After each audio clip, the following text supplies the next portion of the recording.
Hi.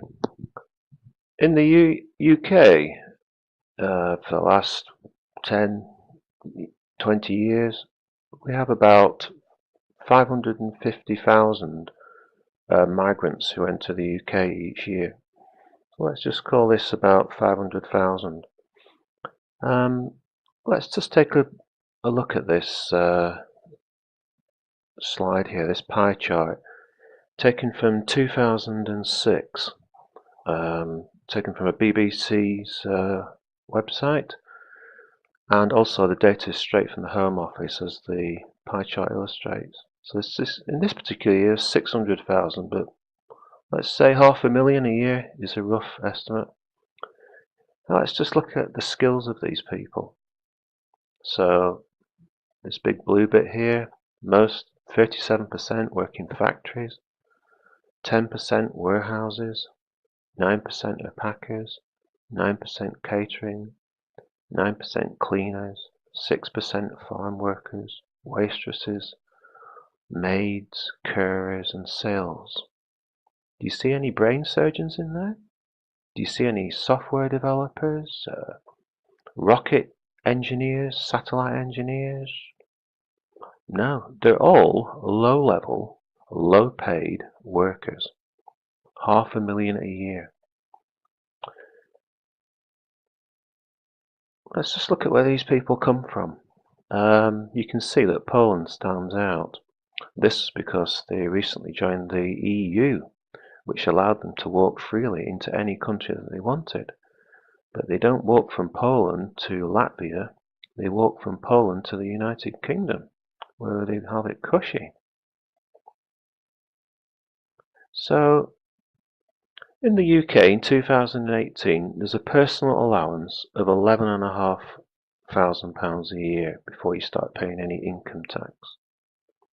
So, you can see in this table here, if you're earning less than that, which someone who maybe picks crops in a field does, they're going to pay zero tax, zero national insurance, and the employer is going to pay zero national insurance. That's going to give you a total contribution to this country of zilch. What about someone who earns 11,500? Well, they pay zero income tax. They pay £369 national insurance, and the employer's national insurance would be £424, giving a grand total of £793. Now, if you had 500,000 people entering the country, that would add up to £396 million a year. In 2018, the national average salary for a person is £25,000 approximately. So the tax, national insurance, and employers gives a total of £6,900. For the 500,000 people, that's £3.4 billion. And then we've got the same for £50,000, £100,000 salary, and so on and so on. You go from 3.4 billion to 9.3 billion to 23 billion. You can see that unless you are taking professional, skilled people or people with bringing a lot of money into the country, these are the kind of numbers that you are losing, and also that is actually they are just costing you money. These values are calculated from the government's income tax and national insurance calculator, and also this employer's national insurance calculator. In the pie chart, there's referred to the BBC article where this data was sourced, and let's just have a few extracts from this article. It states, the figures show that those 427,000 who entered, who were successfully registered, brought with them 36,000 dependents, and 27,000 had successfully received child benefit payments. So some of these are earning less than £11,500. You're not getting anything from them, and all the native people pay for the child support. The government predicted that there would be 15,000 people a year from the new EU member countries moving to the UK. 15,000, and we have 500,000.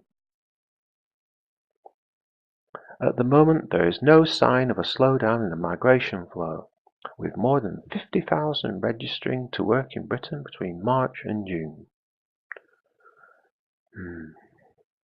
And a government representative denied that the government had grossly underestimated the number of migrants. It denied it had grossly underestimated the number of migrants from 15,000 to 500,000. It had only predicted the number of people who would settle in the UK. Oh, I see, that's very different, yes. And also, these are economically productive individuals who are making significant contributions to our economy. Well, as we can see, that unless they are highly skilled people who are earning 50,000, 100,000, whatever, they contribute nothing and are actually costing the state billions. Well, thanks for listening, and bye till next time.